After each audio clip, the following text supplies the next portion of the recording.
So guys, I'm going to talk you through some of the details within Dulce et Decorum Est so that you've got a clear grasp of some of the stylistic features in the poem before we look at it together. So what I want you to do first of all is know that I'm going to ask you to pause the video and stop and make your notes from the screen without my voice, and then I'm going to explain things to you. So the first thing to do here is to just pause the video at this point and underline the passages of the poem in this first stanza that you can see in bold. So, like old beggars under sacks, knock-kneed, coughing like hags.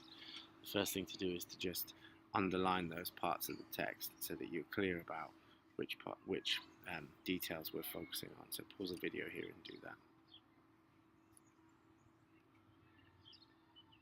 Okay.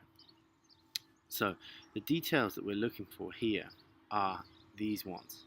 And so the thing to do here before we look at the text is to pause again. Take your time just to read through these devices, and if the names of the techniques are unfamiliar to you, pause the video, look them up, and make a brief note of a definition at the top of your page before we take a look at the text.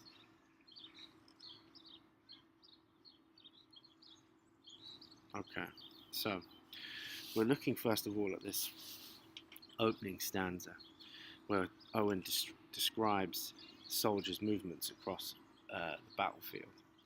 He starts with bent double, like old beggars under sacks.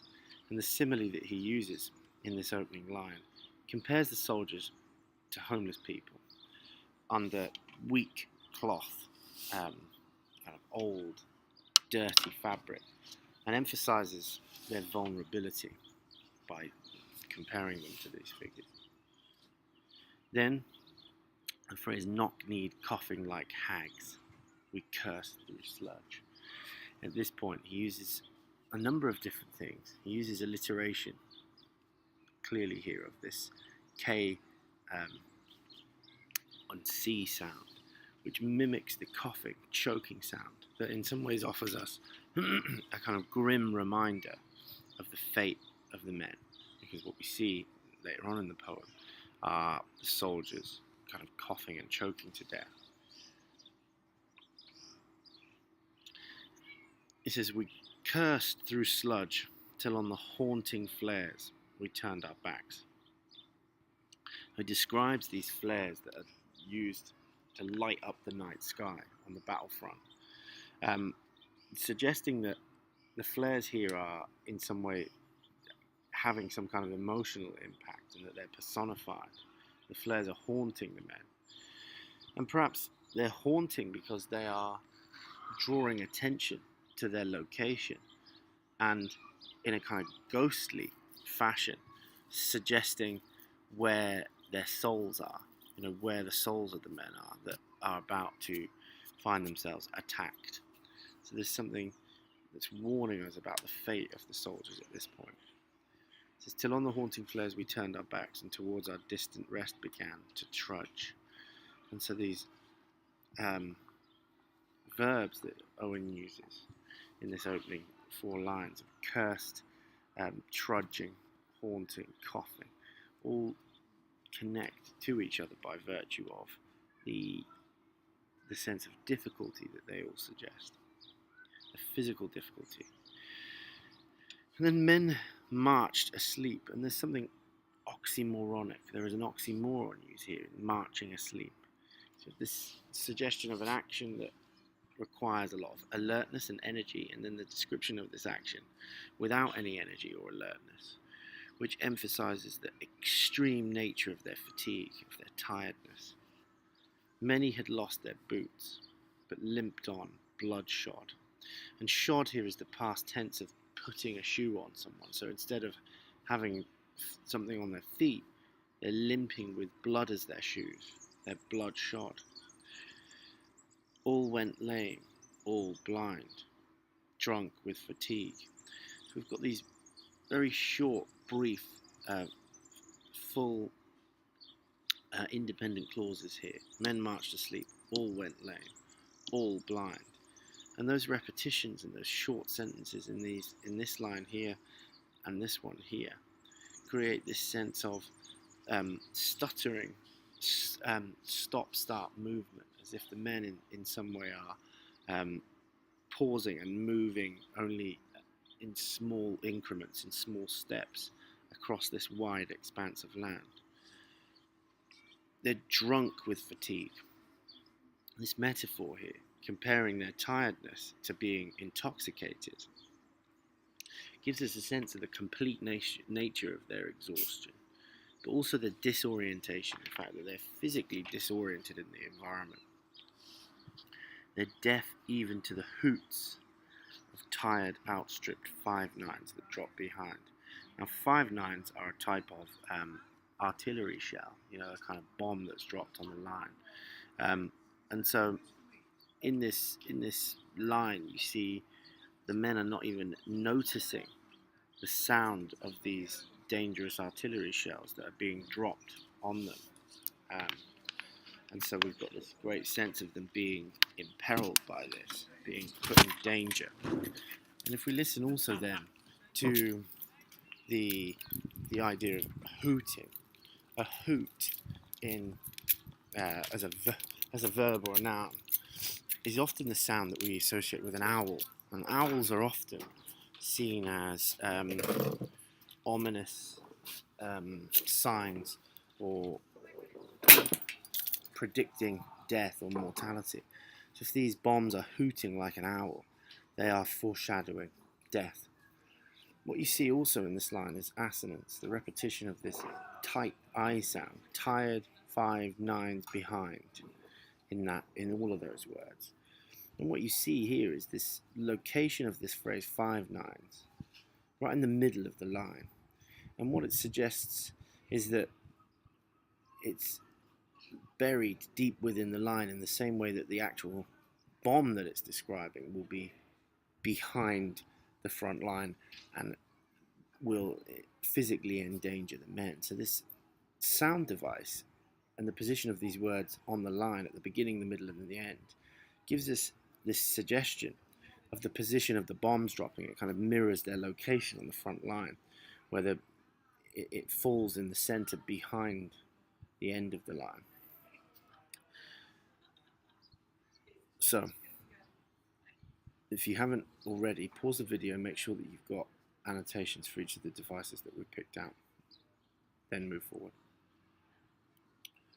Okay, then we look in this middle stanza, this short middle stanza where there's a complete change of tone and emphasis. Can you identify and underline the passages in bold? Pause the video before moving forward. Okay, these are the techniques that we'll be focusing on in this section of the text. Again, if you look at these phrases before you move forward, pause the video and check that you understand all of them. If you know what they all are, keep moving forward. So, the opening of this stanza, gas, gas, quick boys. So with this very sudden shift in the tone of the poem to a sense of panic and frenzied anxiety. These exclamations that are marked with the punctuation mark, the exclamation mark, emphasize this sense of panic, where in the previous stanza we've been focusing on the physical exhaustion and tiredness of each of the men, and now we've got this sudden state of almost excited life or death frenzy, an ecstasy of fumbling. And this is the fumbling around with the helmets, trying to fit the clumsy helmets just in time to get them on before the gas has an impact on the men. But the reason that he calls this an ecstasy is a kind of spiritual experience, an out-of-body experience where you feel deeply connected with something bigger than yourself. If you have this feeling of being connected to God in some way, it's a spiritual sense of connection. And so fitting the clumsy helmet to an out-of-body experience like this emphasizes the loss of control, but it also gives us this uneasy sense of it in some way being pleasurable when it shouldn't. And so we've got this, again, this sense of the loss of bodily control and the sense of the men acting without their own mental abilities. But someone still was yelling out and stumbling and floundering. If you look at that trio dramatic verbs there: yelling, stumbling, and floundering, shouting, falling over, and then floundering, struggling to stay afloat as if they are somehow drowning in a sea. And this is continued, this extended metaphor of the sea throughout the poem. Owen uses it to describe the cloud of gas.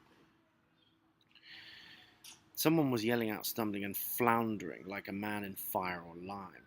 So the image here that's constructed by this simile in this line is as if the victim is in the flames of hell, in fire or lime or some kind of strong corrosive substance. Quicklime is a really strong corrosive, I think alkaline substance rather than an acid. But the image there is as if the cloud of gas is actually just burning or melting the person away. And then there's another shift here towards the impact of seeing this on the speaker. So it says, dim through the misty panes and thick green light, as under a green sea I saw him drowning. So the opening of this with dim shows us that the visibility is poor. And then the misty panes and thick green light are literally the window of the gas helmet, and then the thick green cloud of gas as it spreads across the battlefield. But the misty panes also seem to compare the gas itself to a kind of window and capture this sense of distance between the speaker and the victim, which the speaker is anxious about. As if the speaker is looking at the victim through a window which they can't penetrate or go through, which shows us that frustrating sense of not being able to save this man, to save this individual before he chokes to death. As if he's under a green sea. So the simile here, as under a green sea, compares the victim's death to the experience of watching someone drown. And this shows us again the helpless feeling that the speaker experiences as they passively watch this person suffer. And the ending of this stanza with that phrase, I saw him drowning, emphasizes again the passive nature of the speaker, the fact that the speaker is traumatized by the memory of not being able to help. And then we move to the final stanza. So again, pause here, underline these sections of the text. You might want to bracket this little couplet here just to save yourself from doing too much underlining. And pause the video before moving on. Okay, so again here we're looking at a range of techniques. A triplet is something that may be new to you in this terminology, but it's one that we've looked at before in rhetoric called a tricolon, where you have a group of three phrases or words that together serve to describe a single subject. So again, pause here, check that you understand these techniques before moving on. If you don't, look them up with the video paused and write a short definition. So this opening couplet here is this final section. In all my helpless dreams, before my helpless sight, in all my dreams before my helpless sight, he plunges at me, guttering, choking, drowning. And so here, what's literally being explained to us here is the impact of this sight on Owen's dreams. He sees these images of this man dying and suffering in his sleep, and it tells us that the speaker is deeply haunted and traumatized by the experience. It says, before my helpless sight, his eyesight is personified here and shows us that it's unable to stop the absorption of these images. And so the suggestion here is as if the speaker doesn't actually want to see, wants to have lost the capacity to see because of how horrible the experience of having witnessed this is. It suggests that the speaker's vision has traumatized him. So in all my dreams, before my helpless sight, he plunges at me. We've got this dramatic verb here, as if he's plunging under the surface of the water. It continues this idea of him floundering and then in a green sea. He plunges at me underneath the surface of the water as if he's drowning, guttering, choking, and drowning. So as if he is guttering means as if he is a flame that is about to be put out. choking obviously on the gas and drowning under the imaginary metaphorical water. But this triplet here of violent verbs in the present tense, they're all present participles, emphasizes the horror of the victim in the speaker's dreams and the sense of it not ending. It's not in the past tense. It isn't he gutted, choked, and drowned. It's going on. It's continuing. It's in the continuous present tense here. He plunges at me, guttering, choking, drowning. So these verbs in this tense suggest that this horror is continually unfolding and that the speaker can't escape from this horror. If in some smothering dreams, and this is where in this final section the speaker directly addresses those individuals like Jesse Pope who wrote poems encouraging the men to go to war and to join in the war effort. The fact that the dreams are smothering emphasizes their kind of suffocating qualities, and again I think connects to this action of suffocation and drowning. So if in some smothering dreams you too could pace behind the wagon that we flung him in, this casual description of them flinging him into the wagon almost suggests that he's being treated like kind of cattle or an animal, and watch the white eyes writhing in his face, his hanging face like a devil sick of sin. The imagery here, the white eyes writhing as if the eyes themselves are wriggling and moving rapidly in this great sense of suffering, gives us this enormous sense of physical trauma. And his hanging face, as if the parts of his face are actually falling off the bones as he physically degenerates. And then this final simile, like a devil sick of sin, is actually oxymoronic in the sense of we identify devil as being the embodiment of sin. But his face is like a devil who has grown sick of this sin. So it compares the victim's face to a devil, but a devil that has grown tired of all the sin that he's seen because there's been so much of it. And so this emphasizes the extreme nature of the horrors that this man has witnessed. This extreme excess of sin. If you could hear at every jolt the blood come gargling from the froth-corrupted lungs, and this imagery that's used here, this olfactory imagery that's used here to capture the horrifying nature of his physical suffering, if you could hear at every jolt, at every single surge, every single moment, and that separate clause there emphasizes that individual movement.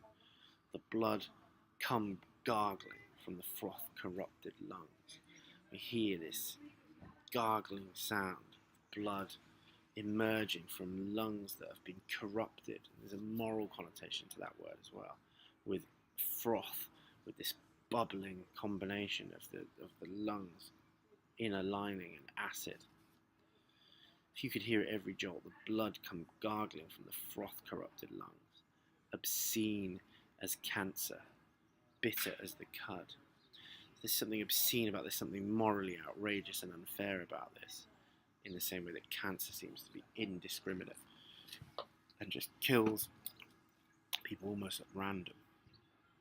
They're bitter as the cud of vile, incurable sores on innocent tongues. So the cud that he describes here are these partly digested sores on innocent tongues. And these sores themselves are metaphorical representations of the lies told by poets like Pope, that it's sweet to die for your country, and that it's going to be a game, it's going to be fun. Those are the incurable sores on innocent tongues. The men are innocent, but they've swallowed partly these lies that the jingoistic patriots like Jesse Pope have told them. A vile, incurable sores on innocent tongues. And then a direct address here to Pope. My friend, you would not tell with such high zest, with such great enthusiasm. To children, ardent for some desperate glory, the old lie, Dulce et Decorum Est, pro patria mori. So this hugely emphatic sense of full rhyme, the alternating line endings in this part of the poem, Zest and Est and Glory and Mori. Of particular interest is the full rhyme between glory and mori. Mori is the Latin word here for death. So it's rhyming with death and glory, which undermines the central message of patriotism, that in some way death is glorious. We see simply the last word of this text ending with that emphatic emphasis on dying, undermining the sense of glory that poets like Pope would want to emphasize. What you also see is the physical depletion of the line lengths. As this death comes nearer, the length of the lines gradually shrinks to this single for your country dying Latin phrase. And so we have this really strong, emphatic ending that emphasizes the lie that has been told to these men who have suffered immeasurably by patriotic propaganda writers like Jesse Pope.